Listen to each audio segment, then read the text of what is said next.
General Motors temporarily shutting down more than half of its plants in North America.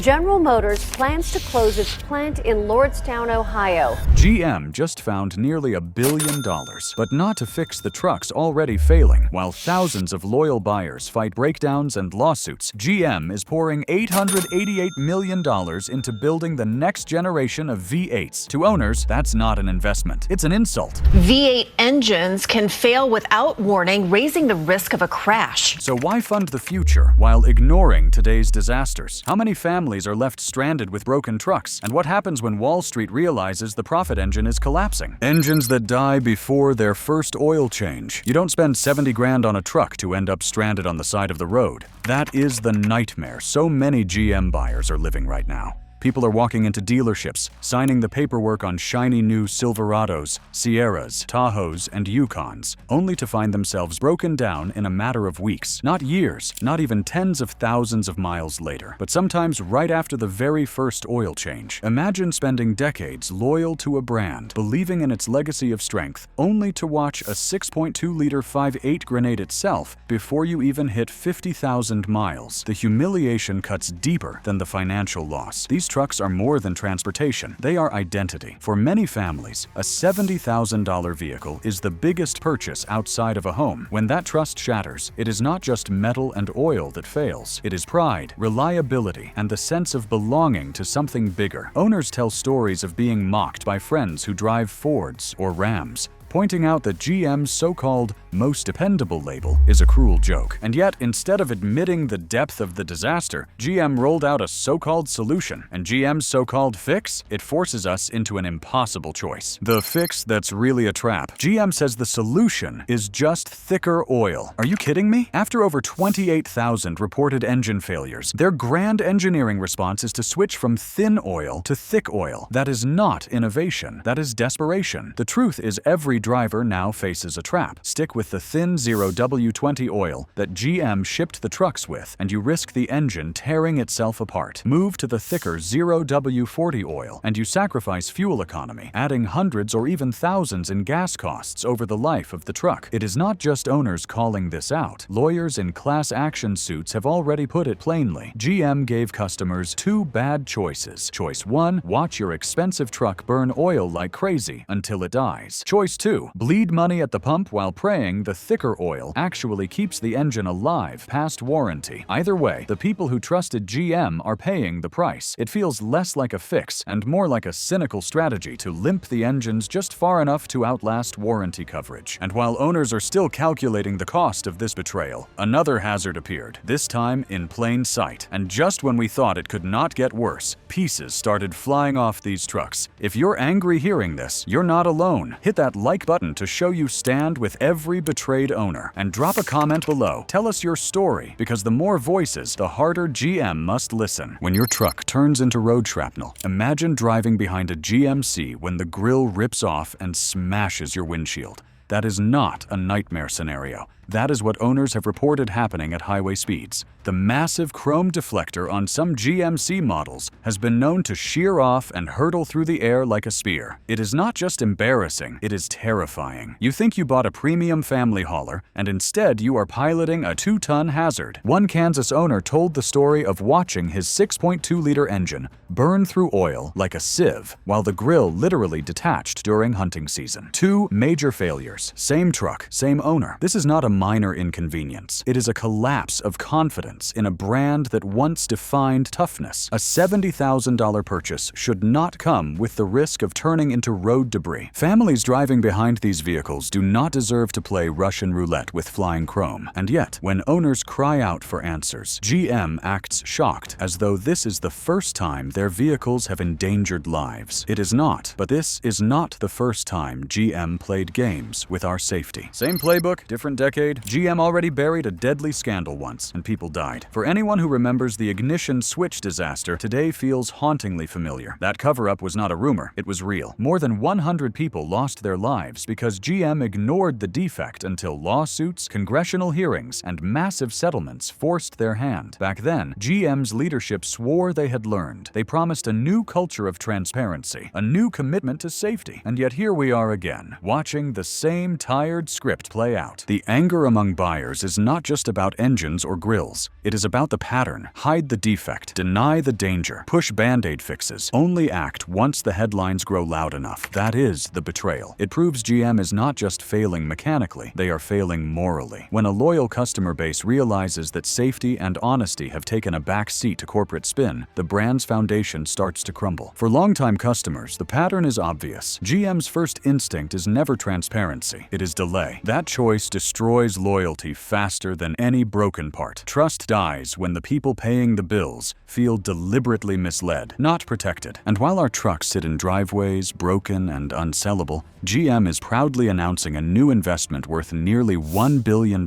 Not to fix these failures, not to compensate betrayed owners, but to build the next generation of engines. And now they are spending nearly $1 billion, not to fix our trucks, but to build more. Nearly $1 billion for the wrong engine. GM found $888 million, but not for us. That is the gut punch every owner feels when they read the headlines. While families are stranded with broken trucks and lawsuits pile up, GM proudly announced that it is pouring nearly $1 billion into its Tonawanda plant in New York to build the next generation of small-block V8 engines. To the executives, it is a victory lap, proof that GM is still committed to internal combustion. But to the people who already bought today's trucks, it feels like an insult. How can they find nearly $1 billion for the future while ignoring the disasters in the present? Think about what that money represents. It is not going to compensate families who poured their savings into a Silverado or Sierra that is now unsellable. It is not being used to cover the $15,000 to $20,000 repair bills owners face when engines blow up after warranty. Instead, it is funding more of the same, engines built on promises rather than proven reliability. The priorities are clear. Wall Street applauds a shiny investment number, while Main Street pays for rental cars and tow trucks. To loyal buyers, that massive investment feels like salt in an open wound. GM seems more concerned about bragging rights for the next generation than standing behind the customers already burned. It proves priorities lie with optics, not with owners. Owners are not just angry, they are insulted. GM's choice shows where loyalty stands in the corporate food chain. Meanwhile, in the courts, the gloves are coming off. Fighting back in court. When the recall does not fix the problem, you sue. That is exactly what thousands of GM customers are now doing. Class action lawsuits have sprung up across the country, and the language inside those filings could not be clearer. Lawyers say GM's so-called fix leaves owners with two bad options. Either keep using the original thin 0W20 oil and risk catastrophic engine failure, or switch to the thicker 0W40 oil and swallow higher fuel costs. The suits argue that neither path gives customers the safety and performance they paid for. Ordinary families are stepping into a legal cage match against a corporation worth tens of billions. Imagine being a farmer whose brand new $70,000 truck failed just past 40,000 miles. Instead of enjoying the machine you worked for, you are spending nights collecting receipts, calling lawyers, and joining Facebook groups of other victims. It is exhausting, humiliating, and expensive. Yet these families push on, because silence would mean GM gets away with it. These fire sale discounts are not signs of generosity. They are admissions of failure. Every markdown screams that the trucks cannot move otherwise. Owners watching values collapse know one thing for sure. Their so-called premium purchase was never treated like one. The courtroom fight is more than paperwork. It is about dignity and survival. Families who never thought they would battle a global giant are suddenly fighting for every dollar, every ounce of fairness, every shred of the respect they deserve. The lawsuits are not just about money. They are about dignity. They are about telling a giant that loyalty has limits. Every court filing represents another owner who refuses to be treated like collateral damage. But the real fight is happening under the hood, drop by drop of oil. Baby oil in a workhorse. GM poured 0W20 into a heavy hauler and called it engineering. For years, GM bragged about meeting strict fuel economy rules while still giving buyers the power of a V8. What they did not say is that the trick depended on running massive trucks on oil so thin it could barely cling to metal when hot.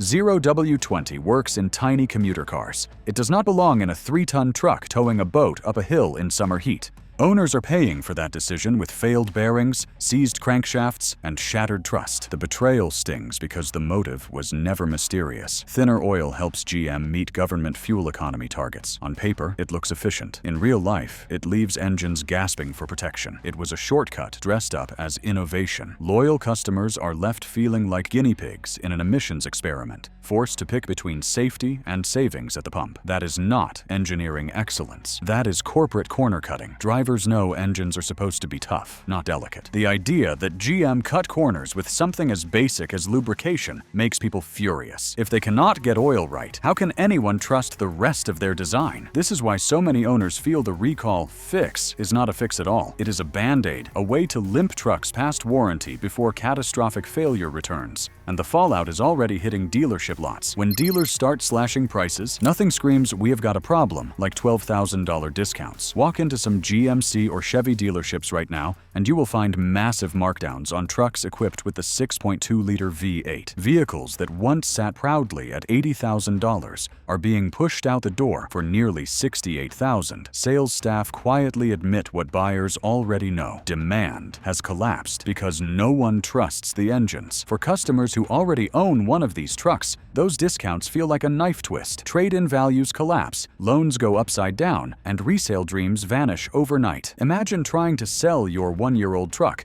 and discovering that no dealer will touch it without docking $10,000 or $15,000. Owners feel trapped. They cannot sell, they cannot trade, and they cannot drive with confidence. It is the definition of being boxed in. These fire sale discounts are not signs of generosity. They are admissions of failure. Every markdown screams that the trucks cannot move otherwise. Owners watching values collapse know one thing for sure: their so-called premium purchase was never treated like one. And yet, even as these discounts pile up, GM's marketing machine keeps running glossy ads declaring its trucks the most dependable on the road. For people watching their investments bleed value, it is not just tone-deaf, it is infuriating. And still, GM dares to call these trucks dependable. America's most dependable lie. How can 28,000 failures equal dependable? That is the question on every owner's mind when they see GM bragging in commercials about winning dependability awards. For decades, J.D. Power studies have been a marketing weapon, with trophies proudly displayed in showrooms.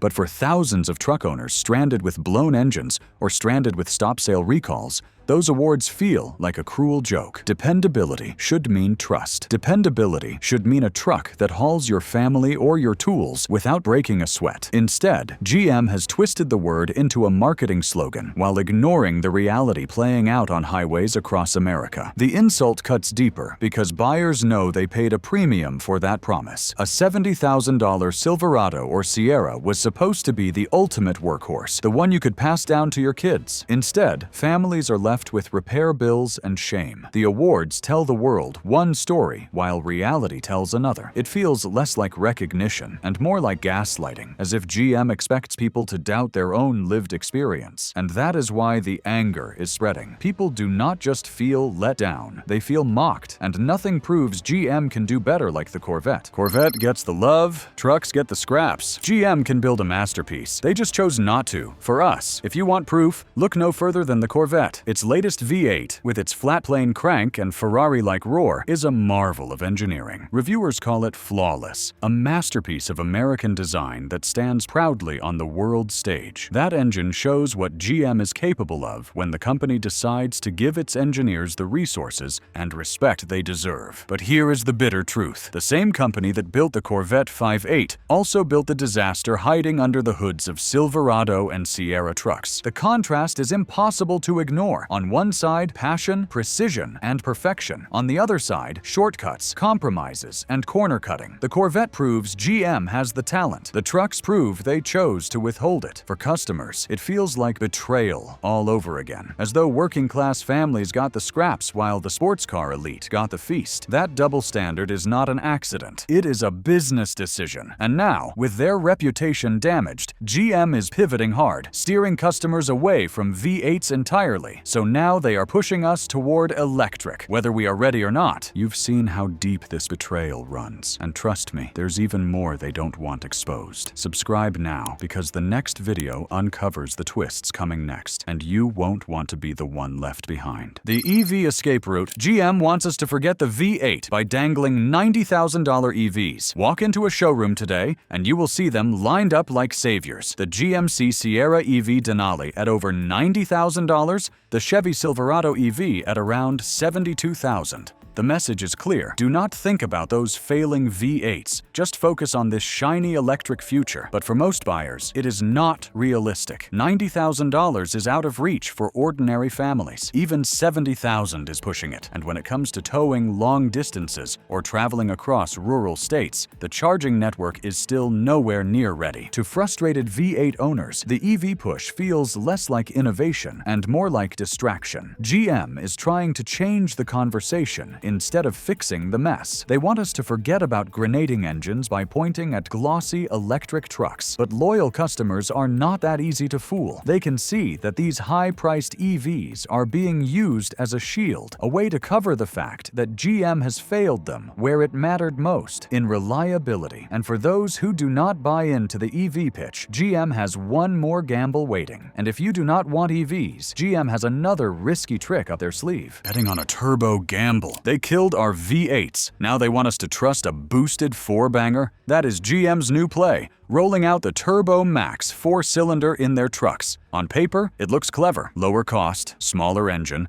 same horsepower claims. But customers know the truth. Turbocharged 4-cylinders in big trucks have a track record of struggling under heavy loads, overheating, and guzzling fuel when pushed hard. It feels like déjà vu. Toyota once replaced their rock-solid V8s with turbos, and the backlash was fierce when reliability faltered. GM looks ready to repeat the same mistake, asking truck owners to gamble once again with their livelihoods. The timing makes it sting even more. While owners beg for strong, dependable engines, GM is experimenting with setups better suited for compact crossovers. It feels like another decision made in a boardroom, not on a work site. Buyers want the grunt and longevity of a V8, not the anxiety of wondering whether a turbo will hold up after years of towing. For many, it feels like the final betrayal, a signal that GM no longer understands who buys their trucks and why. But this scandal is not just hitting customers, it is hitting the people who build these trucks. Workers who've lost faith. It is hard to take pride in a truck you do not trust. That is the mood spreading across GM's factories, where line workers who once bragged about building America's most dependable trucks now shake their heads at every headline about blown engines. For decades, these jobs were about more than paychecks. They were about pride. Families in Michigan, Texas, and New York built livelihoods around GM, believing they were creating machines that could last generations. But when engines fail at 42,000 miles and grills shear off on highways, that pride collapses into frustration. Union voices have grown louder, not just about wages, but about respect. Workers do not want to put their names on products that leave buyers stranded. Suppliers, too, are feeling the strain as recalls disrupt schedules and parts stockpiles grow. Every defective truck that rolls off the line erodes trust between the workforce and the corporation. Employees ask why engineering shortcuts are prioritized over quality and why they are expected to defend choices they never made. For many on the line, the frustration is personal. These are men and women who drive the very trucks they build. When the vehicles they proudly roll out of the plant break down in their own driveways, the betrayal cuts twice as deep. When even the builders of these trucks stop believing in their reliability, the betrayal feels total. And politicians smell blood in the water. From Congress to campaign ads, no CEO wants to be sworn in before Congress. But GM's history says it is coming. Politicians remember the ignition switch hearings, where executives squirmed under the lights while victims' families watched from the gallery. Those images became political currency. Proof that lawmakers were fighting for ordinary people. With another wave of failures now hitting GM's flagship trucks, the stage is set for a repeat. Safety scandals are irresistible in an election cycle. They combine outrage, corporate accountability, and the promise of protecting voters. Already, whispers in Washington suggest committees are preparing background briefs. No politician wants to look soft on a company accused of cover-ups.